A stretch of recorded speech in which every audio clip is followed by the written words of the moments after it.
Ya, Ok, listo. Ya está listo, ya está grabando. ya, ok, gracias. Bueno, voy a saludar a las alumnas y alumnos que están conectados y hoy día vamos a ver el tema de los valores nominales de los equipos y las placas de características de equipos eléctricos.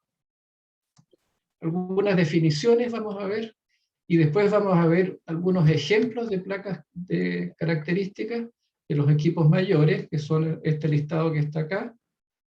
Bueno, en la medida del tiempo vamos a ir viendo con más o menos detalle cada una, pero en general vamos a ver que van repitiendo los conceptos. Y vamos a ver qué datos podemos obtener para el proyecto o para un proyecto eléctrico a partir de una placa de características. Y finalmente algunas conclusiones. Vamos entonces a las definiciones. En inglés, valores nominales se conocen como rated values, por si no han visto eso en algún texto en inglés. Ahora, ¿qué es lo que son estos valores? Son aquellos parámetros de diseño y de funcionamiento que cumple el equipo y son definidos por el fabricante conforme a normas. Ejemplos típicos es el voltaje nominal, las corrientes nominales, potencias, velocidad nominal, etc. Y la idea es que el usuario deba cumplir y respetar estos valores nominales. Si el usuario efectivamente respeta estos valores nominales, asegura una buena vida útil del equipo y un buen funcionamiento. Ahora, estos valores nominales, o parte de estos valores nominales, están indicados justamente en las placas de características que vamos a ver más adelante. Esta placa característica en inglés se conoce como nameplates, y en los proyectos el contratista o el fabricante más bien de los equipos, dentro del juego de planos del equipo, debería entregar también un plano de la placa de características para revisión del mandante. Vamos a ver también algún ejemplo de aquello. Ahora, ¿qué es lo que es físicamente esta placa de características? Es una lámina metálica que tiene grabado el nombre del fabricante, año de fabricación, número de serie y los valores nominales, los equipos y otros antecedentes. Ahora bien, ya dije ya que estos valores de placa son los definidos por el fabricante de acuerdo a las normas que cumple el equipo. Asociado ahora con los valores nominales y placas de características está lo que hemos llamado datos básicos de un equipo. Estos datos básicos son valores nominales, sin duda. ¿Aló? ¿Aló? ¿Se entiende? ¿Aló? ¿Se escucha bien? ¿Se escucha bien? Estos datos básicos son efectivamente valores nominales, pero los más representativos, tal vez 3 o 4, no más que eso. ¿Y cuáles son los más representativos? El voltaje, por supuesto, la corriente nominal, la corriente cortocircuito y tal vez la potencia. En los ejemplos vamos a ver alguna aplicación de esto.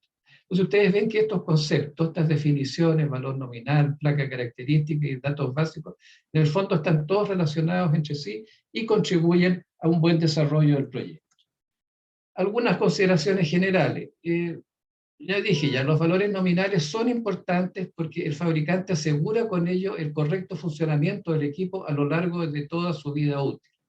Esto siempre que el usuario cumpla ahora con los valores indicados en la placa y realice una operación y un mantenimiento adecuado a dicho equipo.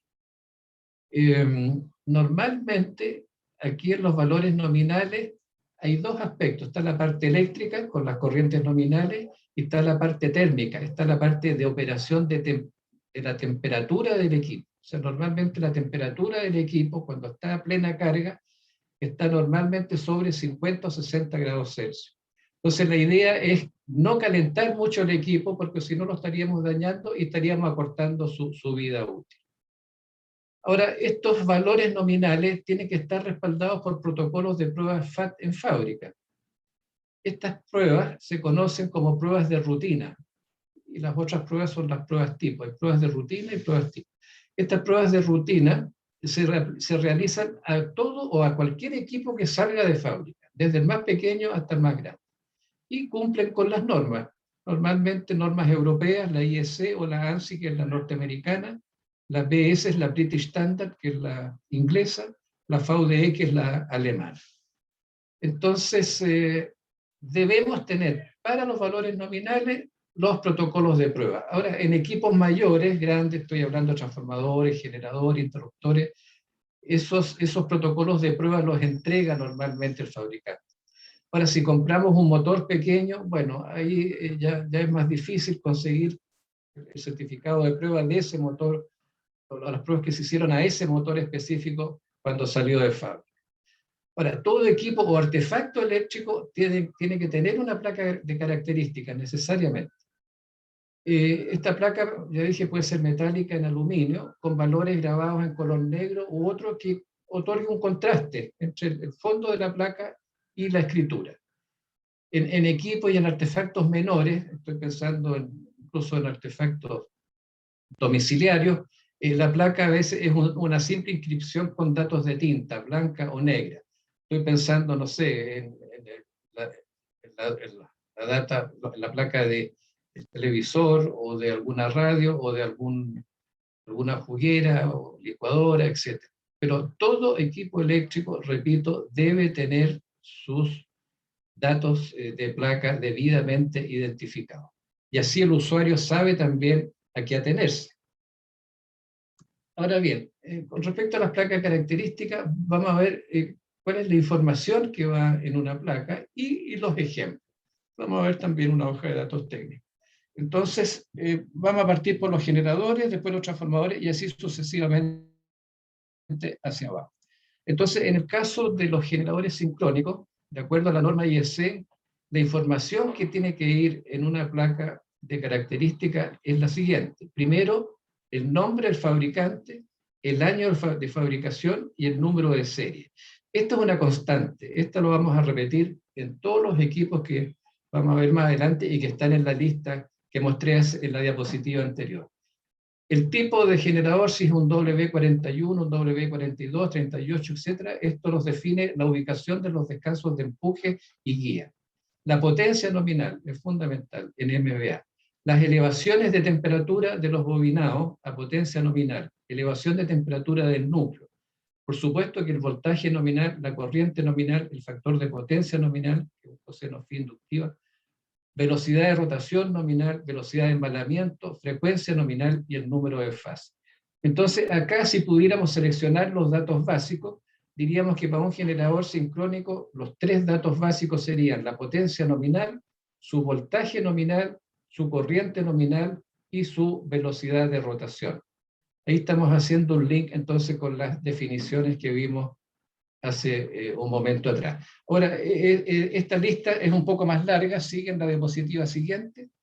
Se indica el tipo de conexión de los bobinados de estator, que normalmente, por no decir siempre, en el caso de un generador sincrónico, están conectados en estrella. Después hay otro parámetro que aparece en la placa, que es el GD cuadrado, que es el efecto volante o el momento de inercia del rotor del generador. La clase de aislación de los bobinados, que puede ser clase F o clase H. F significa que soporta hasta 155 grados Celsius sin envejecimiento prematuro y clase H hasta 180. La dirección de rotación del rotor, el tipo de excitación y el tipo de ventilación. O sea, ustedes ven que hay como 17 ítems que van en una placa de características.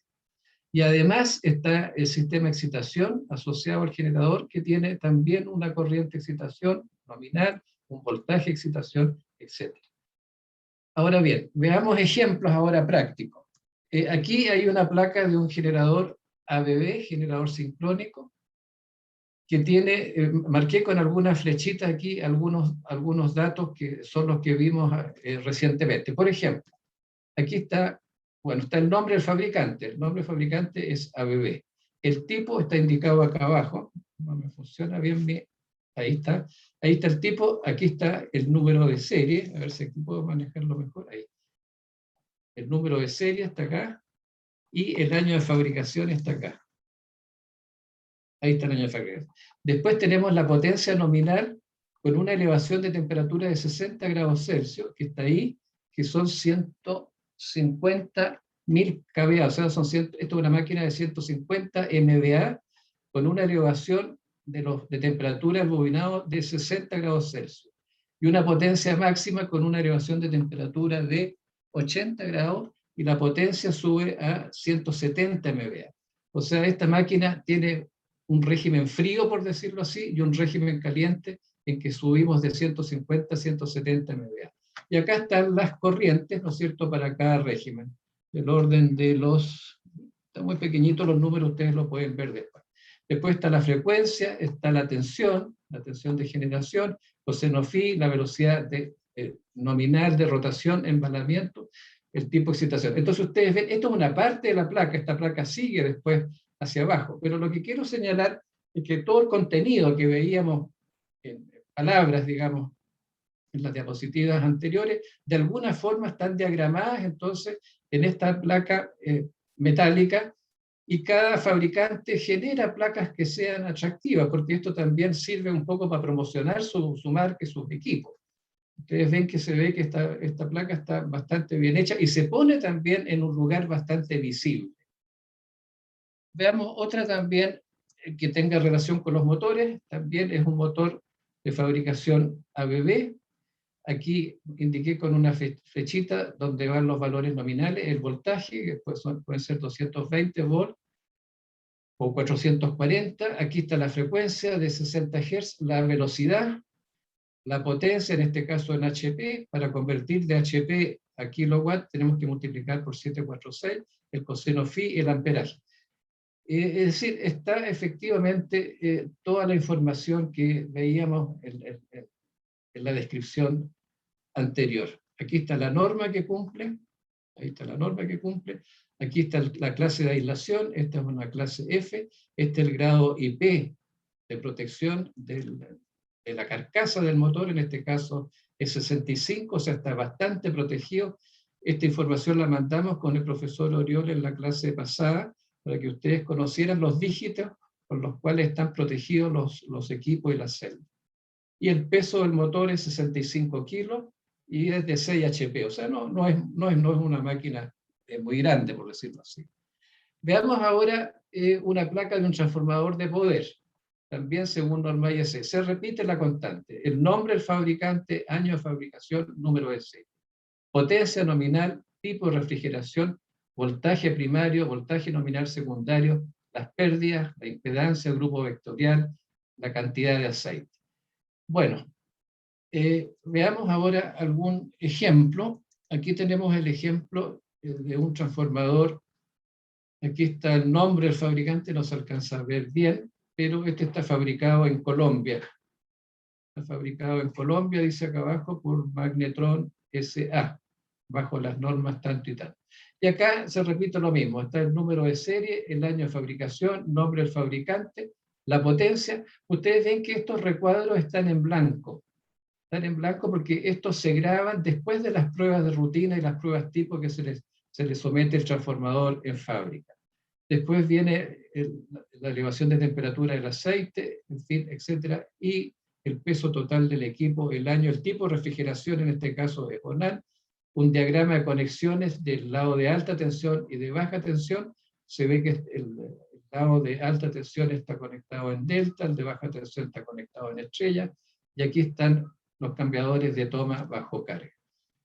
Veamos otra, que sería de un transformador de distribución, también se repite lo mismo. En este caso son 2000 kVA, 2 MVA, el número de pedido, el número de serie, el año, los voltajes, en fin, se van repitiendo. Aquí está nuevamente una conexión en delta, una conexión en estrella, la posición de del cambiador de TAP, la posición 3, está justamente en voltaje nominal, que es el 13,2.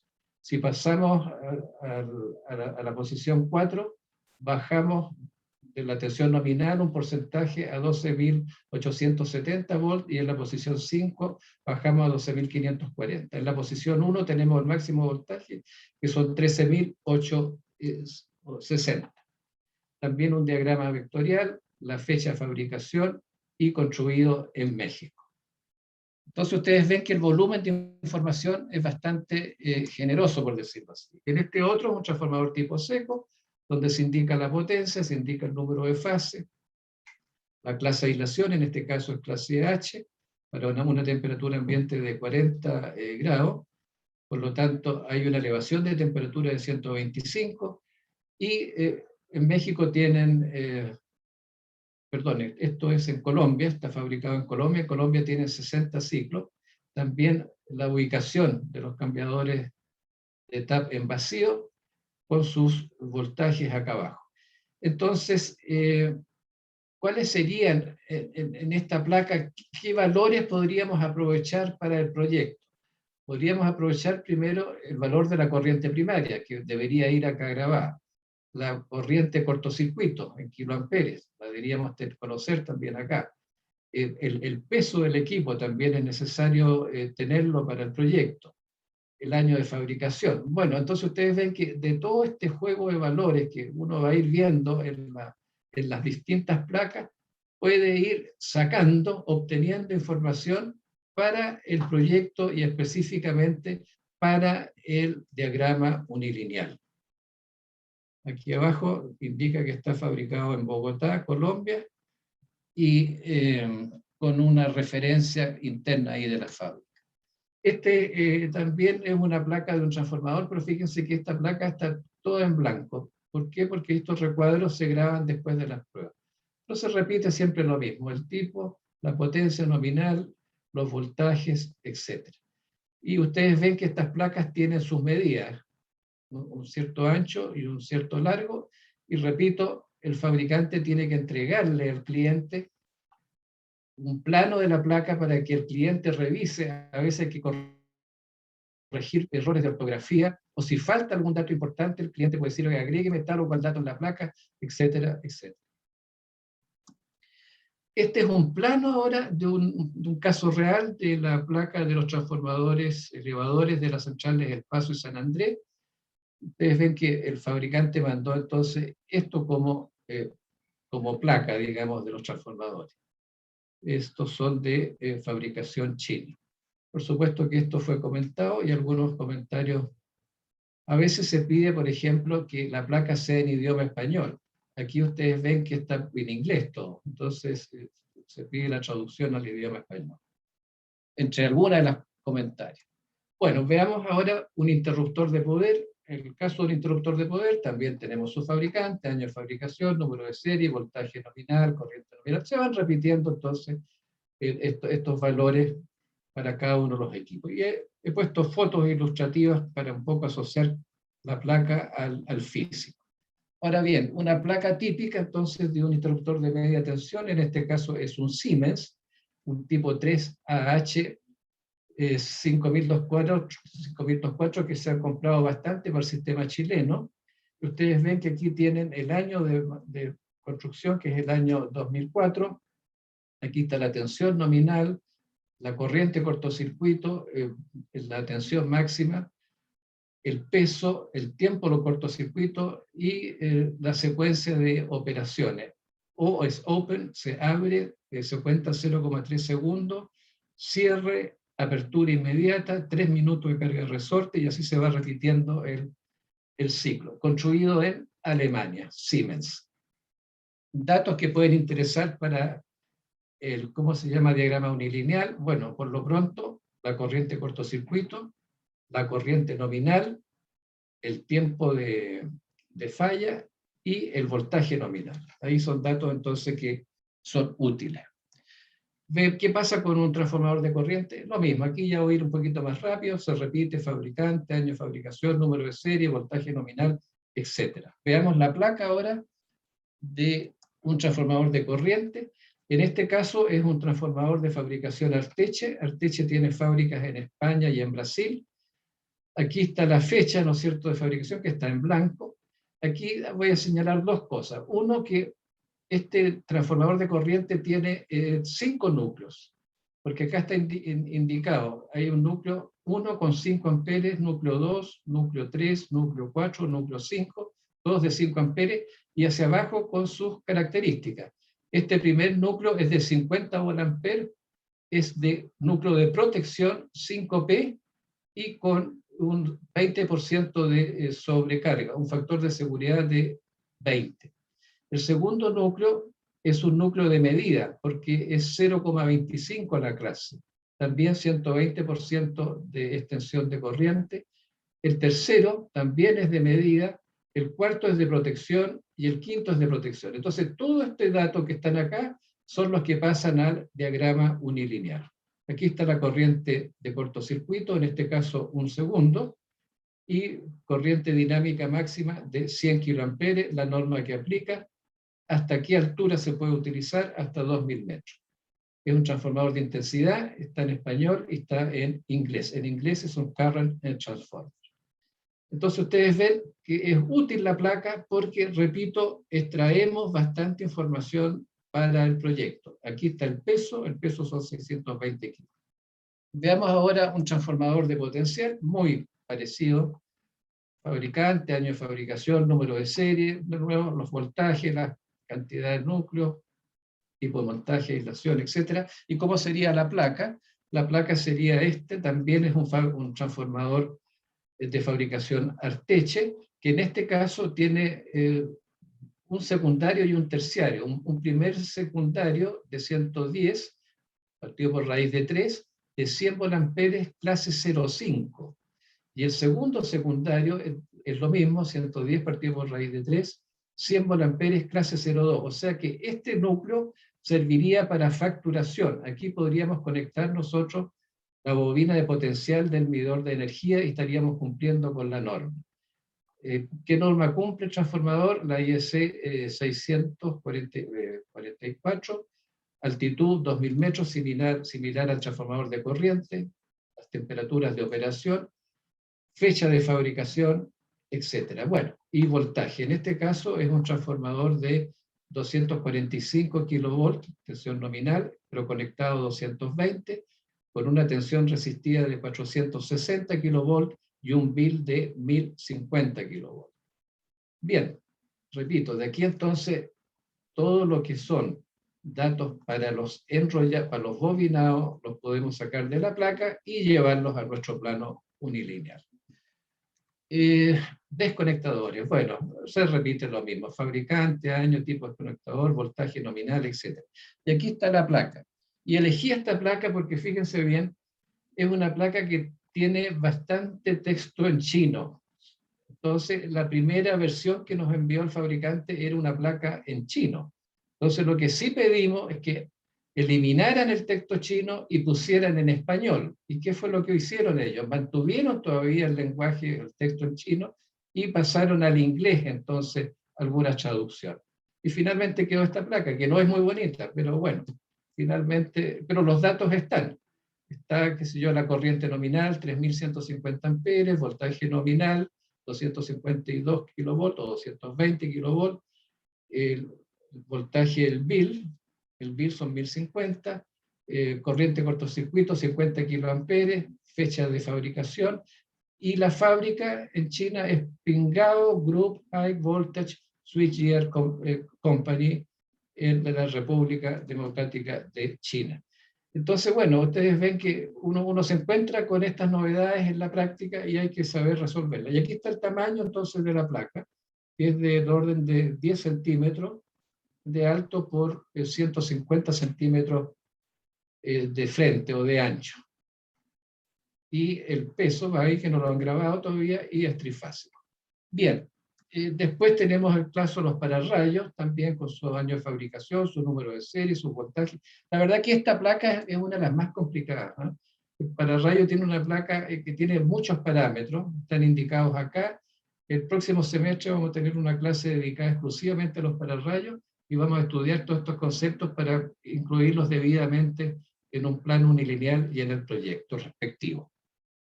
Bueno, después los bancos de batería, la verdad que no tienen una placa propiamente tal, sí tienen datos nominales que van normalmente impresos en el mismo vaso, van impresos por acá, en letra blanca o letra, ¿cómo se llama?, negra. Lo importante es que el voltaje por vaso, este es un vaso que después se conecta en serie para llegar al voltaje nominal, cuando está cargado, entre los bornes positivo y negativo hay 2,2 volts. Y cuando está descargado hay 1,8 volts por vaso. Y con estos datos se diseña entonces el banco de batería. Los cables también tienen sus placas, digamos, y sus datos nominales, pero van impresos en la cubierta. Van impresos en la cubierta del cable, va el nombre del fabricante, su voltaje, su sección, etc. Y después las celdas. Las celdas metálicas también tienen una placa con su fabricante, año de fabricación y algunos datos nominales como voltaje y corriente y tipo de celda. Después tendríamos las barras capsuladas, que es un equipo muy particular que permite llevar alta corriente desde el generador hasta los transformadores de poder. Estamos hablando sobre 5.000, 6.000, 10.000, 15.000 amperes son los que circulan acá, y también tienen una placa en una parte visible con el nombre fabricante, año de fabricación, voltaje nominal, corriente, etc. Ahora, una hoja de datos. Tomé como ejemplo una hoja de datos de un generador sincrónico. Ahora, ¿para qué sirve esta hoja de datos? Sirve para los estudios eléctricos, en particular flujo de potencia, cortocircuito, porque aquí tenemos todos los valores de las reactancias sincrónicas en eje directo y en cuadratura, y transiente y subtransiente. Y además las reactancias secuencia negativa y secuencia cero, o sea, con razón de cortocircuito. O sea, toda esta es una información que la necesitamos para poder hacer los estudios de flujo de potencia y cortocircuito.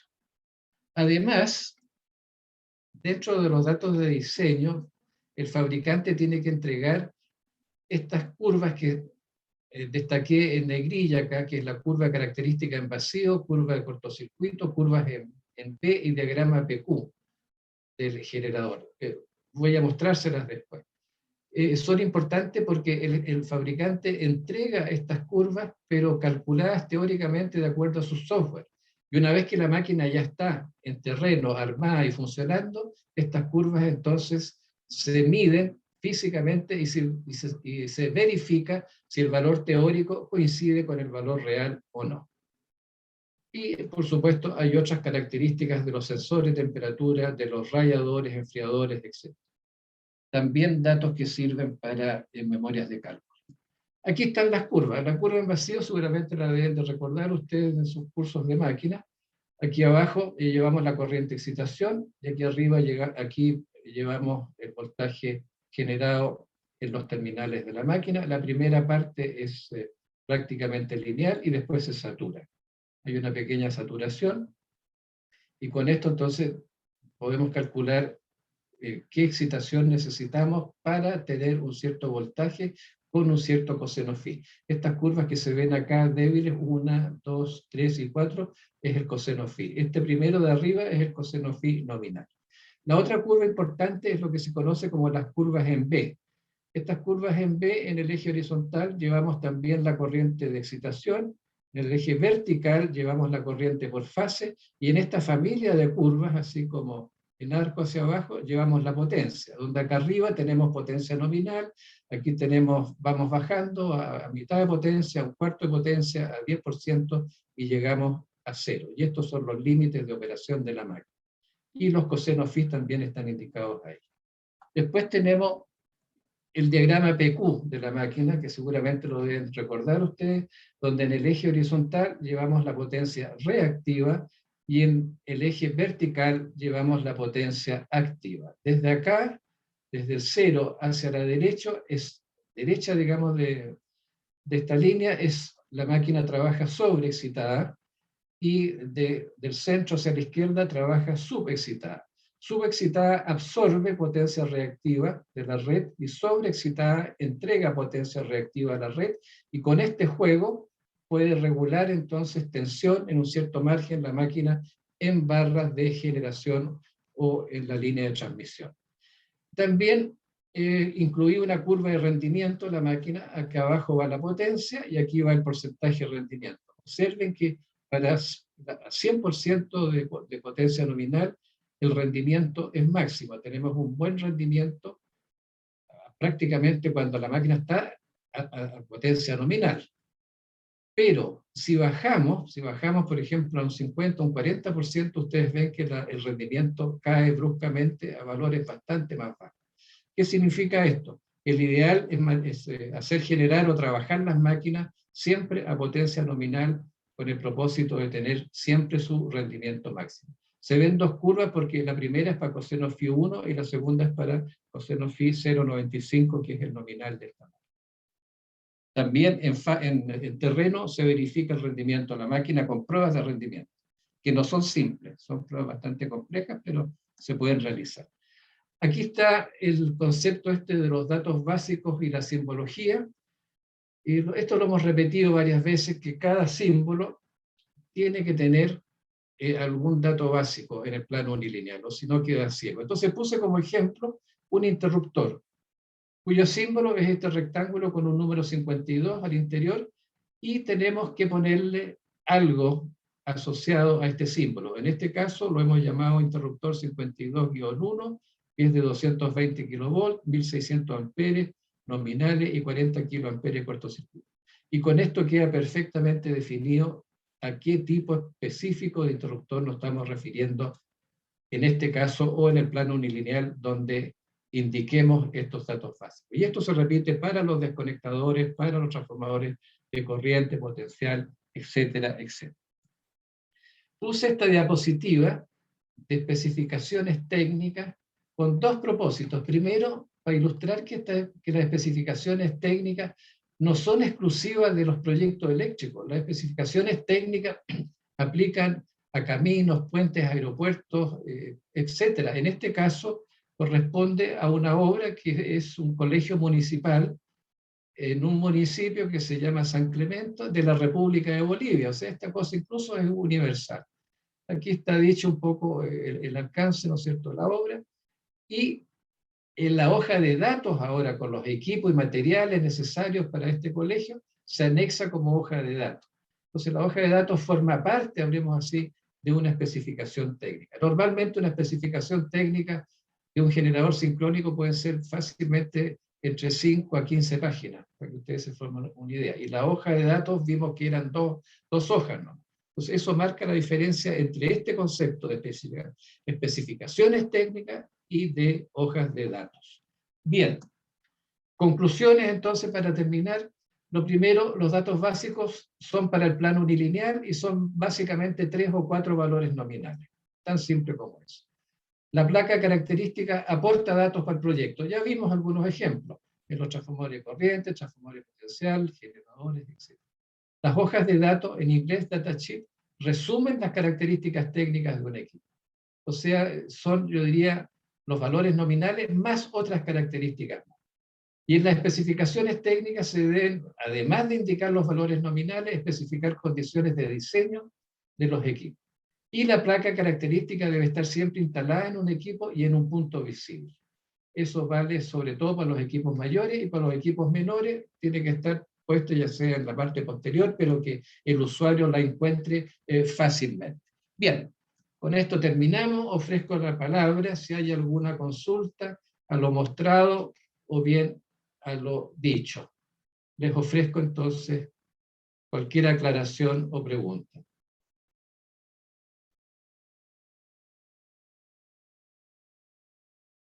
Bien, Oriol, parece que no hay consulta, y de ser así, agradezco y te dejaría de compartir para que tú inicies tu presentación. Ok.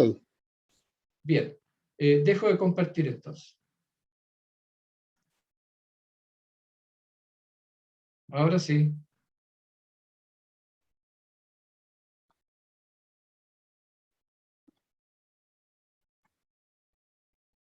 Bien, buenas tardes a todos. Estoy buscando la presentación.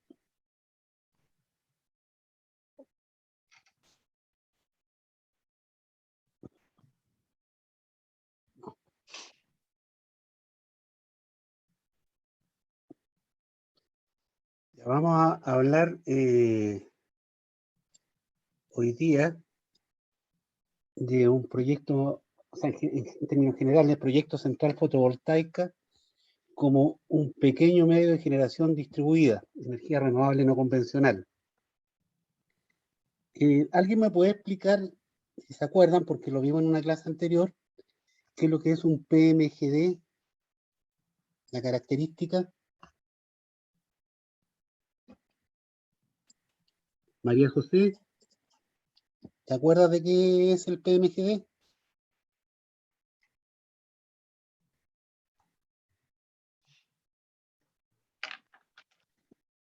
Son centrales generadores menores de ¿O hasta cuántos megawatts? Creo que hasta 20, profe. Hasta 20.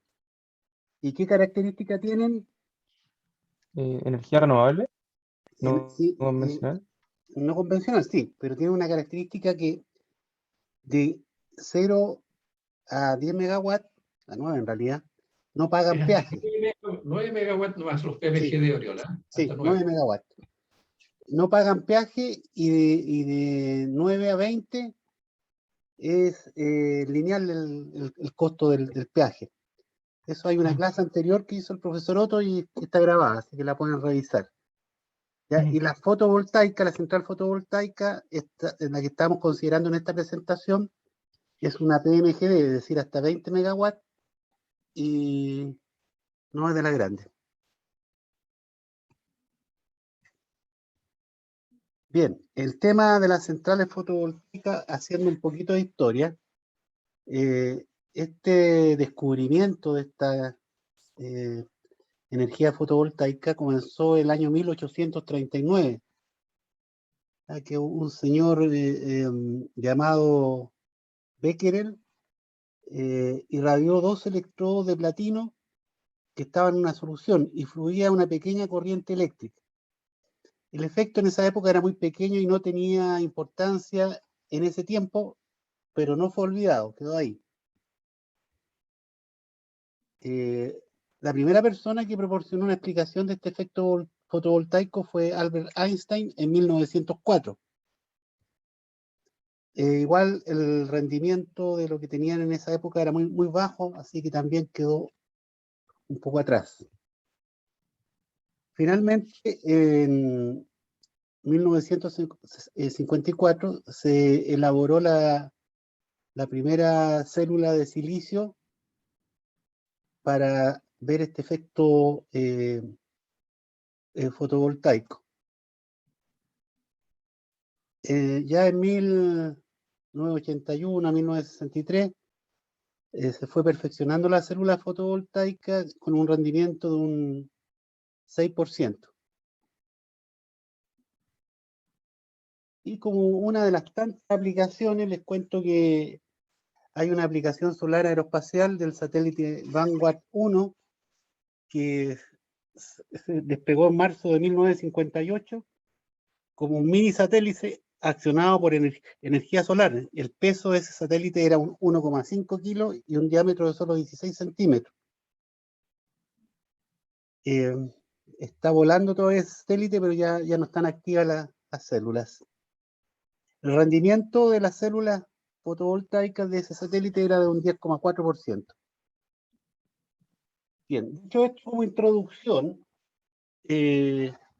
quiero mostrarles gráficamente la separación de las instalaciones fotovoltaicas, ya que hay instalaciones aisladas y hay instalaciones con conexión a la red. Dentro de las instalaciones puede estar con batería o sin batería. ¿Ya? Hay aplicaciones de aparatos pequeños con circuitos de corriente alterna, con circuitos de corriente continua. Hay instalaciones mixtas y tenemos las instalaciones de conexión a la red, que va directo a la red pública. Algunos ejemplos, tenemos los paneles solares, aquí en carreteras. En el Departamento de Electricidad de la Universidad de Chile, todavía debe estar ahí afuera el famoso Eolian, que es muy parecido a esto, un auto eléctrico. Si no lo han visto, les comento que ese auto, que ya es la versión 2, ha ido a competir al extranjero en carreras de autos solares bastantes veces. Bueno, el esquema de una instalación aislada tiene los paneles, tiene un regulador de tensión, batería, inversor y la conexión de los consumos. Normalmente estos paneles, hasta hace unos años, eran hasta como 300 watts de potencia cada uno. Hoy día están llegando a los 450. Y estos paneles producen energía en corriente continua. más o menos hasta los 600 a 1000 volts. Para eso tienen el regulador. Tienen un inversor para convertirlo de continua a alterna y poder alimentar los consumos normales que tenemos. Y la batería que está acá, como esto genera solamente cuando hay luz solar, es para los momentos en que no hay luz, en que estos paneles se transforman en consumo y la energía sale de la batería. Un sistema fotovoltaico conectado a la red, aquí está cada uno de sus componentes, está el generador puesto en el techo, caja de distribución de corriente continua, cablado de corriente continua, interruptor de corriente continua, el inversor, el cablado de corriente alterna y el armario distribuidor con distribución de circuito eléctrico, contadores de entrada y salida y conexión a la red doméstica. Claro, aquí este dibujo no está muy bien porque esta es una torre de alta. Esto normalmente se conecta al sistema de distribución, o sea, a los postes de la calle. Lo que es importante porque aquí aparecen los paneles solares orientados ya pegados al techo, pero esto está claro que depende de cómo le esté pegando la irradiación solar. Y para eso hay cuadros como este plano de la irradiación mundial en el mundo, ¿ya? Y que se mide en kilowatt hora por metro cuadrado. Tenemos que lo que está en rojo es donde mayor irradiación solar hay. La distribución en Chile por zona, aquí tenemos en toda esta zona de 700 watt hora por metro cuadrado. En el sur es donde está más bajo, igual se pueden poner paneles. Y en el país tenemos prácticamente de la zona central hacia el norte. Bueno, aquí está con más detalle. Y la irradiación solar, hay organismos que se dedican a medir esto, pero si ustedes la quisieran medir, existen estos instrumentos. El piranómetro, el medidor de radiación solar Max Solar y los sensores fotovoltaicos.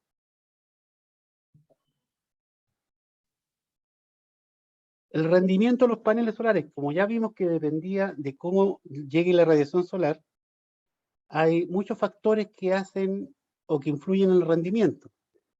Como vimos el sitio de la instalación fotovoltaica, en el norte o en el sur no es lo mismo la radiación, la inclinación y orientación del panel solar, las condiciones climáticas, nublado, lluvia, sol, sombreado, ensuciamiento de los paneles se tienen que lavar, dimensionamiento, calidad de la instalación, envejecimiento de los componentes, mantenimiento. Tenemos tolerancia en la potencia, tecnología de las células, modo de montaje de los paneles, eficiencia del inversor, concepto del inversor, el sitio donde van a ubicar el inversor, etcétera. Los tipos de paneles solares, gráficamente tenemos con marco, sin marco, paneles especiales. Aquí en Chile, por lo menos las casas que yo he visto, no van así directamente al techo, normalmente tienen una mesita de montaje que va con cierta inclinación. Bueno, los paneles también tienen un factor de reflectibilidad y que absorben energía solar. Entonces, dependiendo cómo lo ubiquen, hay que ver la forma de maximizar el rendimiento. ¿Cómo se conectan los generadores solares o paneles solares? Todos los paneles interconectados de una instalación. Los paneles conectados en serie forman una cadena y a esa cadena se le llama string. Varias cadenas iguales, como lo que está acá, pueden ser interconectados en paralelo. Con esto ustedes pueden sacar la tensión requerida, etcétera, para ir a los inversores.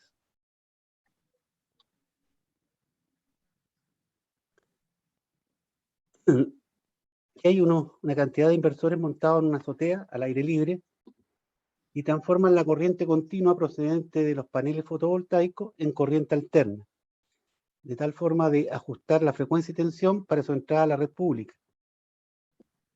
También estos inversores le llaman convertidores de corriente continua a corriente alterna. Hay una comparación con Alemania.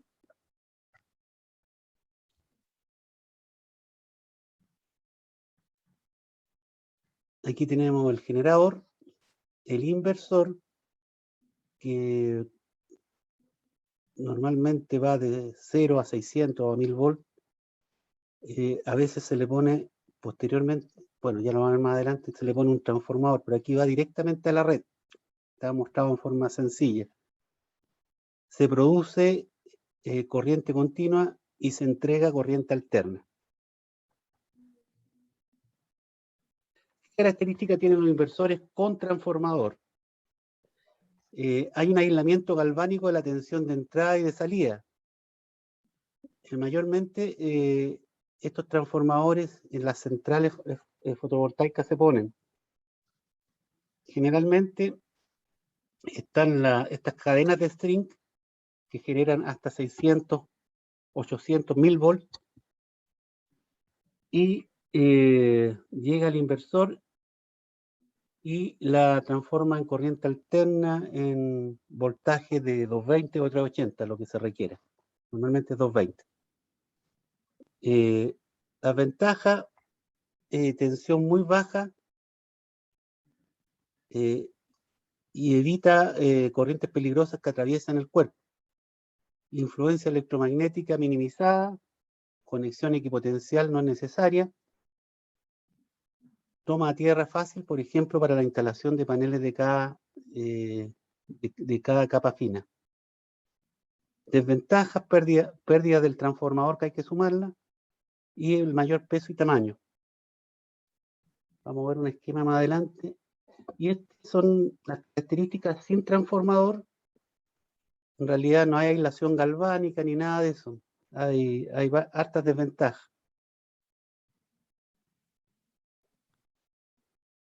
Aquí hay un ejemplo de montaje y les comento. A mí me ha tocado trabajar en varias centrales fotovoltaicas de las grandes, en que aquí esta central parte el panel desde el nivel del suelo hacia arriba.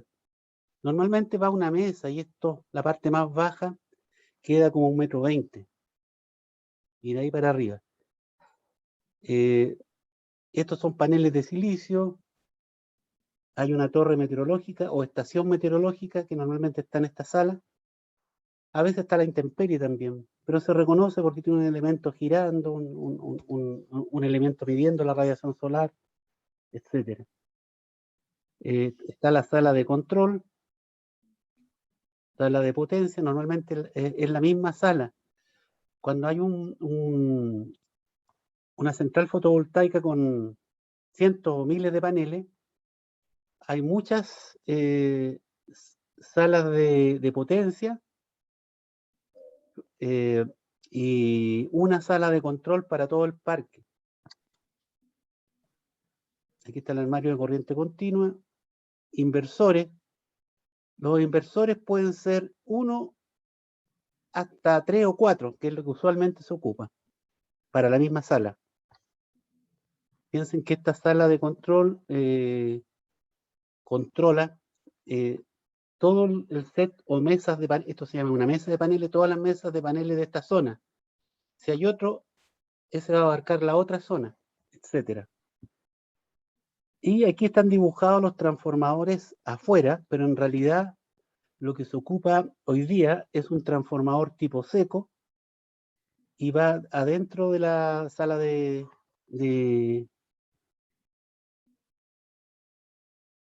esta sala de potencia. Y a la salida sale en media tensión, normalmente en 23 kV, por un cable subterráneo, aquí está mostrado con cable aéreo, hacia el transformador de poder si fuera a inyectar la energía en una subestación grande.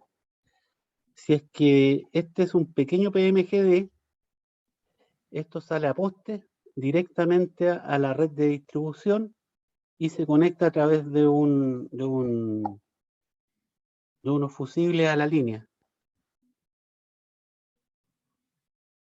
Estos son grid, aquellos que transmiten la energía generada directamente a la red de distribución al CEN. Y este es el off-grid, que son las islas. Aquí hay una planta fotovoltaica. Aquí están las mesas de paneles. Y esta mesa de paneles tiene un elemento acá que se llama tracker. Ya lo vamos a ver.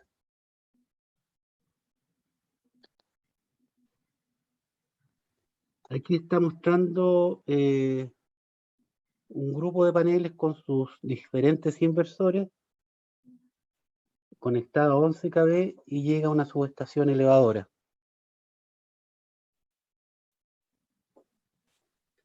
Aquí lo que quería mostrar era este mono en que aparece el sol. Si es que esto está fijo con este ángulo beta, va de 0 a 30 grados, la radiación que va a tener seguramente cuando esté en esta dirección va a ser el pic. Pero si el sol cambia a otra dirección, va a irradiar menos y va a producir menos energía. Y si es que hay nubes, como está mostrado acá, también baja la cantidad de energía. Este es un ejemplo de una estructura fija. Todo esto, bueno, cada uno de estos es un panel. Y todo esto es una mesa de paneles solares. Y los paneles que están en serie son los string.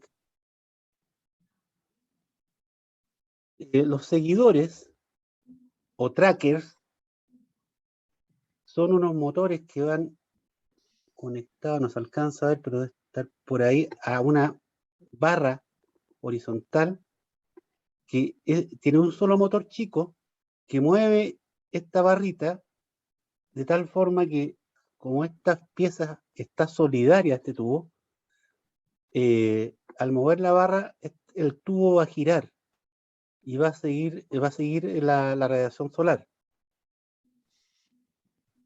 Normalmente, para poner los paneles con trackers, van de este a oeste, la dirección del sol.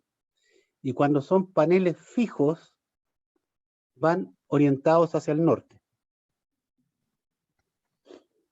Aquí hay un diagrama unilineal en la subestación Diego de Almagro, en que habíamos visto que los paneles generan en corriente continua, pasan al inversor, y el inversor entrega la energía en media tensión, corriente alterna, y aquí viene de acá los paneles, se pone la generación del sector del parque que van a controlar estos inversores, y en serie o en cascada va al siguiente centro de distribución y se conecta a una celda y suma la zona que está regulando este centro de transformación. Y así podemos ver que aquí hay 3 zonas de paneles, y estos 3 están conectados en serie. Esto seguramente tiene una cantidad de 1 hectárea o 2 hectáreas. Aquí hay otro centro de transformación más, con distintas cantidades de inversores, y si yo les pregunto cuántos centros de transformación hay acá, tendrían que contar estos 3, 6, 9, 12, 15, 18, 21, 23. Aquí llega esta barra, y en esta barra transforma a corriente, perdón, a alta tensión para poder inyectar a la red la energía. Bueno, aquí un ejemplo similar. Este es un plano de planta del parque fotovoltaico que muestra las... ¿Puedo hacer una pregunta? Sí, dime. ¿Con qué criterio se define la cantidad de paneles que uno pone en serie? Muy buena tu pregunta, te la respondo al tiro. Normalmente, en las centrales como esta, que tenemos el plano de planta, Normalmente lo define el transformador elevador, el que sube de la corriente de 380 a la media tensión. La potencia de ese transformador, ¿por qué? Porque el transformador va dentro del centro de transformación, en la sala eléctrica. Y hasta 2 megas más o menos alcanza en una sala de transformación. Por lo general, estas zonas son para 2 megawatts. Pueden ser más chicos, pero lo que es central, como quieren maximizar todo, son 2 megawatts. Y esto se puede... sí, bueno, cada uno de estos tiene un alimentador. Vamos a ver un ejemplo al final en que el transformador es más pequeño, ya, pero ese sería un PMGD. Estas son centrales que inyectan energía a la red. Y lo otro que es importante, no lo dije muy en profundidad antes, cuando les mostré el transformador del centro de transformación, que estaba afuera, ese era un transformador en aceite. Lo que usualmente se pone en los centros de transformación de estos parques son transformadores tipo seco. Los tipos secos, los más grandes que alcanzan dentro de la sala, son de 2 megawatts. Y al poner también transformadores tipo seco, ustedes ahorran dinero, ya que el transformador que va a la intemperie, que es en aceite, está obligado a tener un foso separador de agua-aceite en caso de incendio. O sea, tienen que hacer obras civiles. El transformador tipo seco no requiere obras civiles, más que la que sujete en la base nomás, pero no requiere más que eso. No sé si te respondo tu pregunta. Sí, profe, muchas gracias. Ya. Bueno, para calcular, esto es un torpedo muy rápido para calcular la central fotovoltaica. Aquí están los pasos. El cálculo estimado de la potencia instalada, determinación de la radiación solar. Hay un software que ustedes pueden bajar de internet para ver en el sitio particular donde quieren ver la radiación solar. El cálculo potencia del parque fotovoltaico, número de paneles necesarios, orientación de los paneles, la determinación de la capacidad de batería, si es que tiene batería. No todos los parques tienen baterías. Normalmente los parques grandes, que son de 100 megawatts, 50 megawatts, no tienen baterías, porque les sale muy caro poner contenedores de batería. El regulador de carga, voltaje, selección del inversor, el diseño del diagrama unilineal y plano de disposición. Bueno, nuevamente aquí hay un esquema, ¿ya? Que es la conexión a la red domiciliaria. ¿Ya? Vamos a hablar de esta parte un poquito más adelante, porque el medidor tiene que ser bidireccional. Si ustedes instalan en su casa, como aparece acá, ustedes consumen y pueden entregar energía a la red de distribución.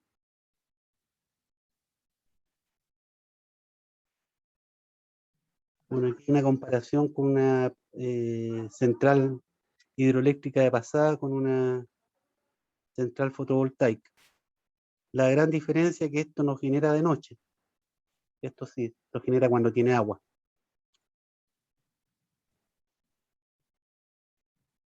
Una vez visto este brochazo de paneles o centrales fotovoltaicas, les quiero hablar que existe una norma técnica.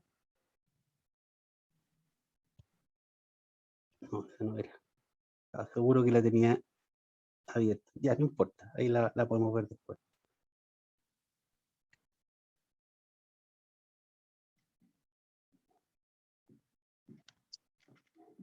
Existe esta norma, que yo la subí a un curso ya, Así que pueden ver el detalle, vamos a ver algunas cosas, pero la norma está subida. Y esta es del año, la última, del año 2019, creo. Ah, no está en la primera página. Claro, 2019. La pueden ver en internet ahí en el cursos. ¿Y de qué habla esta norma? Esta es una norma técnica parecida a la que vimos la clase anterior de centrales grandes, pero esto es para PMGD. ¿Qué es lo que dice? Que estas PMGD se pueden conectar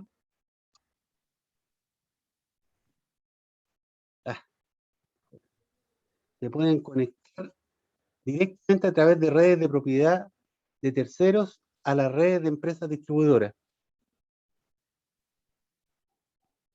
Y considera todos estos aspectos.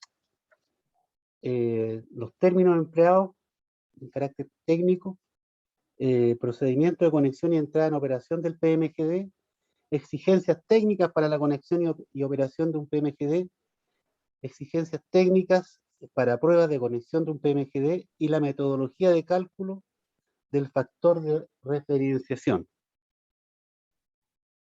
El capítulo 1 tiene terminología y exigencias generales, procedimiento de conexión, el factor de referenciación, que corresponde a una matriz cuyos valores dependerán de la generación agregada de los PMGD conectados y a la potencia consumida del alimentador.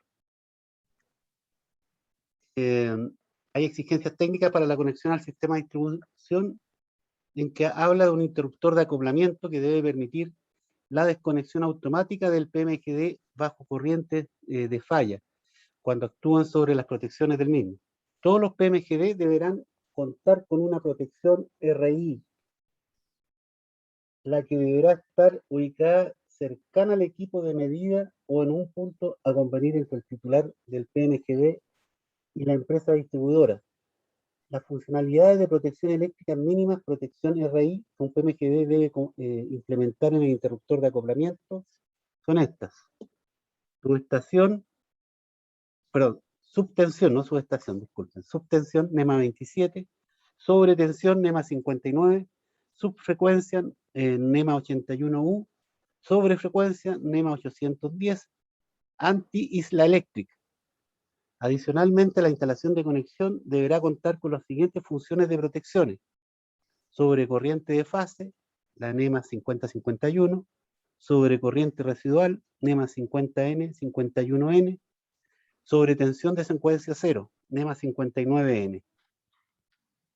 El capítulo 5 habla de las pruebas de conexión, ¿ya? Y para ello habla del interruptor de acoplamiento, equipos de sincronización, conductores aéreos subterráneos, transformadores, inversores y equipos de medición. También habla de las pruebas de puesta en servicio, respuesta a tensión y frecuencia anormales, respuesta sobre tensión residual y de fase, respuesta de aislamiento, prueba de formación fortuita de isla eléctrica y limitación de inyecciones de potencia y disparo transferido. El capítulo 6 habla de pruebas periódicas de instalación de conexión y el capítulo 7, disposiciones transitorias. ¿Ya? Trae bastante información específica que son exigibles para el momento de conexión. Y aquí quería mostrar un proyecto de un compañero de ustedes que ya está terminando su memoria. Esta es el viñedo en Santa Emiliana o Emiliana, que está camino a Valparaíso, la ruta Santiago-Valparaíso, y es un PMGD. Al final hay un plano que muestra el resto, pero todo esto tiene viñedos, y aquí en el medio se está poniendo este parque fotovoltaico PMGD. Y muestra las principales características: las mesas de paneles solares, la forma como van a estar estos paneles que son fijos, las canalizaciones, en que en este caso normalmente son cables directamente enterrados en tierra. Acá tenemos la disposición de los gabinetes, el diagrama unilineal.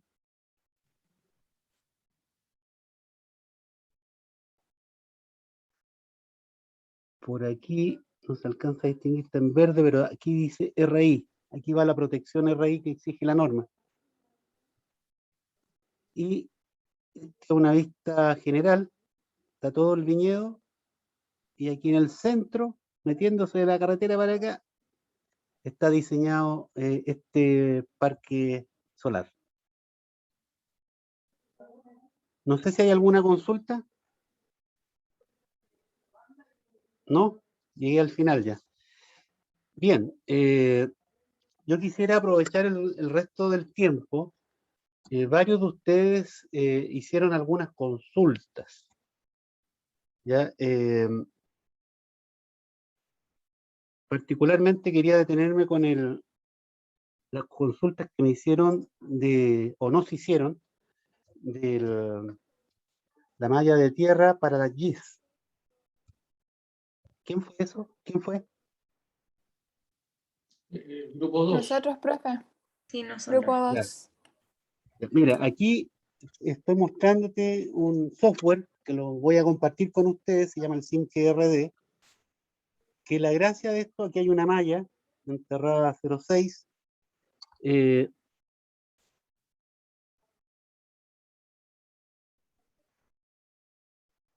yo puedo, o sea, el software te construye las tensiones de paso que están acá, en toda la zona, y siempre va en colores. Si es rojo, significa que no cumple. Los informes en detalle con números los puedes leer acá. Y también construye las tensiones de contacto que van acá.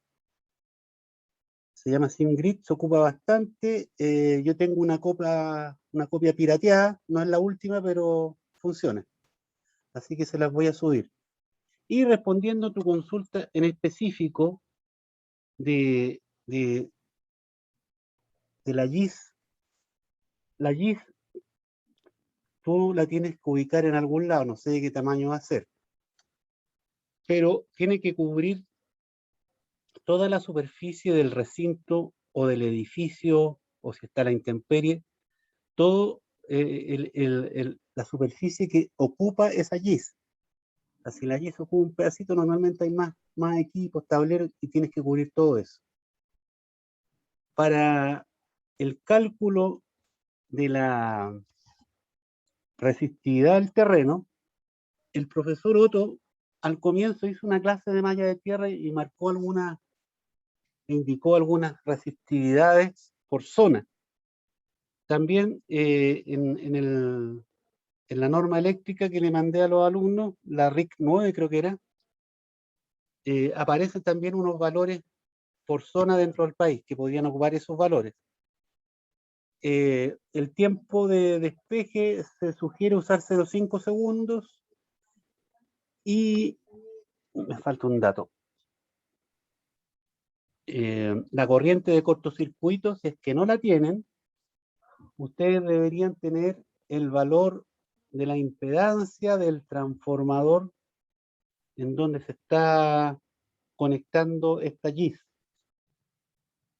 Y si no lo tienen, tendrían que suponer una impedancia de entre un 4, un 7, un 8, un 9%. Y suponen barra infinita y pueden calcular la corriente de cortocircuito. Con eso ya tienen los datos a ingresar en este programa para calcular la malla de tierra. Yo les muestro esto porque es bastante sencillo. Si les cambia algún dato, ustedes cambian el dato y se autocalcula. También pueden usar el método del profesor Otto, pero era para mallas más sencillas. Si es que tiene una malla sencilla, lo pueden calcular. Pero aquí van a ver gráficamente todo. Había otra consulta más que hicieron, o me equivoco. ¿Mi mismo grupo, profe? Sí, sí. No, la memoria de cálculo, como si es que hay algún ejemplo en el que nos deberíamos basar, porque tengo entendido que el cálculo de la malla de tierra, el dimensionamiento de los conductores y las canalizaciones van todo en un mismo documento, ¿cierto?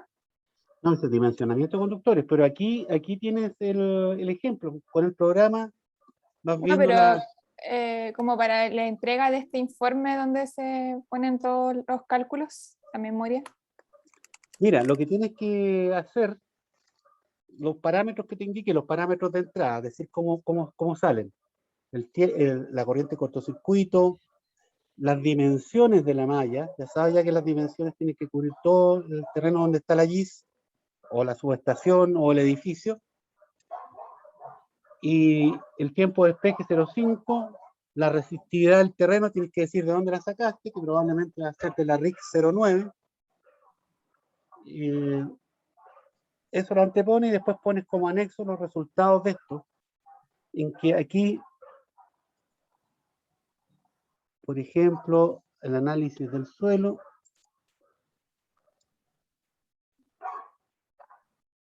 no sé si se distingue, las normas, dice cómo es, aquí en algún lado, dice el valor de la resistencia de la malla de tierra, que ya vimos que de acuerdo a la norma tiene que ser menor a 20 ohms. Profe, y una duda, es que con el profe Arturo habíamos visto como 7 pasos para calcularlo y entre el paso 6, por ejemplo, requeríamos demasiada información que tenemos que buscar, no sé, de internet o de alguna otra lectura. ¿Y es análogo hacer esos 7 pasos con este software que, por lo que está diciendo, se requiere menos información? No, se requiere toda la información, no sé si entre el Ah, paso 6 y ¿también? 7. Sí. Aquí, por Ah, ejemplo, en las barras, aquí está puesto la corriente de falla. Este es un caso real, ¿eh? De la subestación Matadero del Teniente. Duración de la falla, la contribución si es que hay una línea de transmisión, contribuye 100%.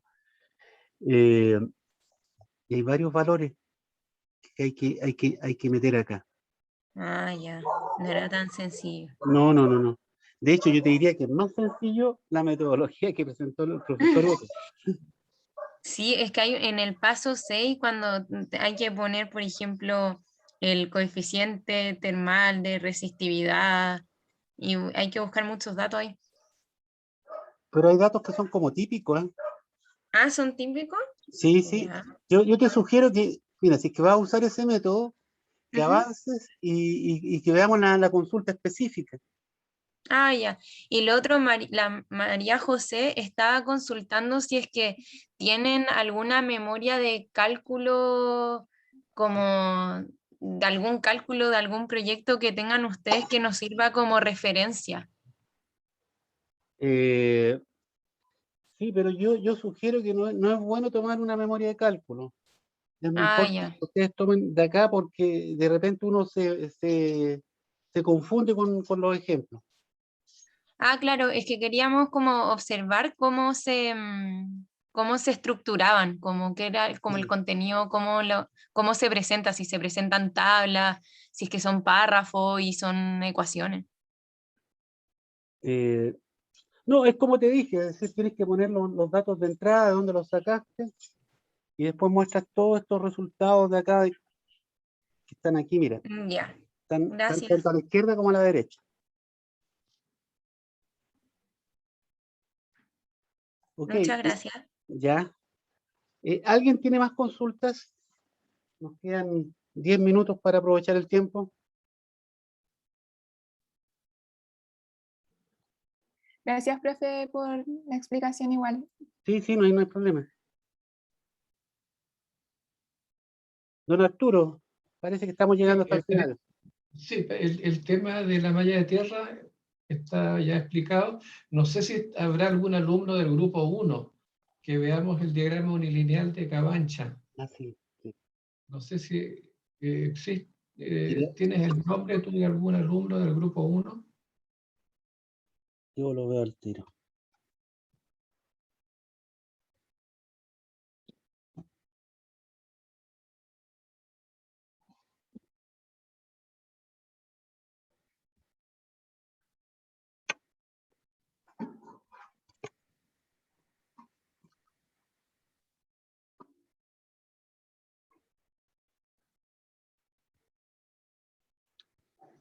Grupo.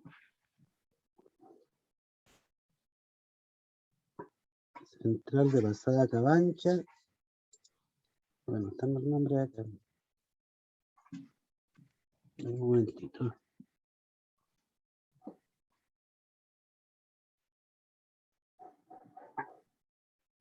Ya, Francisco Bugueño, Elvis Cova, Cristóbal Oviedo. ¿Están presentes? ¿O alguno de ellos estará presente? Parece que no, ¿eh? No los veo Bueno, acá. si no están presentes, no podemos responderles. No hay ninguno de ellos presente. Ya. Bueno, yo creo que ya la respuesta que le mandaste por el correo está bien y yo le voy a agregar otros temas, otras respuestas cuando le responda también el correo. Bien, me parece que no tenemos más puntos que abordar, así que yo dejaría hasta acá la clase entonces, Oriol. Ya, perfecto. Bien, Bueno, entonces, solamente sería bueno recordar, don Arturo, que la próxima clase nos corresponde a nosotros la próxima semana y después comienzan las presentaciones del informe final. así es, efectivamente. Así es, correcto. Así que estamos ya en la recta final del curso. Perdón. Así es. Estaríamos entonces.